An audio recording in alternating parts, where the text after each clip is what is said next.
ಕಳೆದ ವಿಡಿಯೋದಲ್ಲಿ ನಾವು ಚಾಡಿ ಮಾತುಗಳನ್ನು ಹೇಳಲೂಬಾರದು, ಕೇಳಲೂಬಾರದು ಎಂಬುದರ ಕುರಿತಾಗಿ ಸ್ಪಷ್ಟವಾಗಿ ತಿಳಿದಿದ್ದೇವೆ. ಹಾಗಾದರೆ ನಮ್ಮ ಕುರಿತಾಗಿ ಇತರರು ಹೇಳಿರುವಂತಹ ಮಾತುಗಳು, ವಿಷಯಗಳು ಅಥವಾ ದೂರುಗಳು ಇವೆಲ್ಲವುಗಳನ್ನು ನಾವು ಹೇಗೆ ಸರಿಪಡಿಸಿಕೊಳ್ಬೇಕು ಎಂಬ ಪ್ರಶ್ನೆ ನಮ್ಮೆಲ್ಲರ ಮನಸ್ಸಿನಲ್ಲಿ ಈಗಾಗಲೇ ಓಡುತ್ತಿದೆ.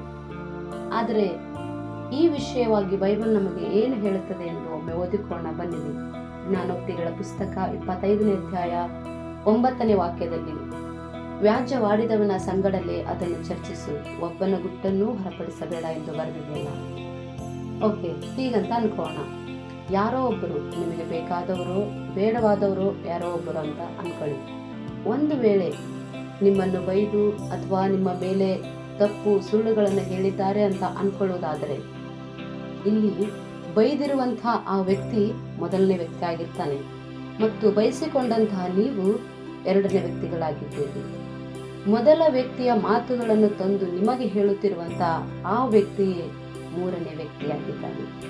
ಈ ಮೂರನೇ ವ್ಯಕ್ತಿಯೇ ಜ್ಞಾನೋಕ್ತಿಯಲ್ಲಿರುವ ಆ ಚಾಡಿಕೋರನಾಗಿದ್ದಾನೆ.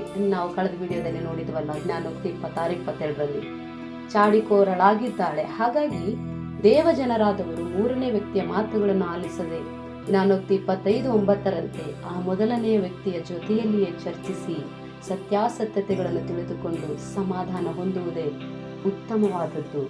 ಮೂರನೇ ವ್ಯಕ್ತಿಗಳ ಮಾತನ್ನು ಕೇಳಿಸಿಕೊಂಡು ದೇವರು ಕೊಟ್ಟ ಸಂಬಂಧಗಳನ್ನು ಮುರಿದುಕೊಂಡು ಮನಸ್ಸುಗಳನ್ನು ಹಾಳು ಮಾಡಿಕೊಂಡು ದೇವರ ಚಿತ್ತಕ್ಕೆ ತಪ್ಪಿ ನಡೆಯುವುದು ಎಷ್ಟು ಮಾತ್ರಕ್ಕೂ ಸರಿಯಲ್ಲ ಎಂಬುದೇ ಅರ್ಥ ಮಾಡಿಕೊಳ್ಳುವಂತಹ ವಿಷಯವಾಗಿದೆ. ಹಾಗಾಗಿ ದೇವಜನರು ತಮ್ಮ ಸ್ವಭಾವವನ್ನು ಬದಲಿಸಿಕೊಂಡು ಈಗಲಾದರೂ ನಿಮ್ಮ ಅಮೂಲ್ಯವಾದ ಸಂಬಂಧಗಳನ್ನು ಕಾಪಾಡಿಕೊಳ್ಳುವಂಥದ್ದೇ ಉತ್ತಮವಾದಂತಹ ವಿಷಯವಾಗಿದೆ.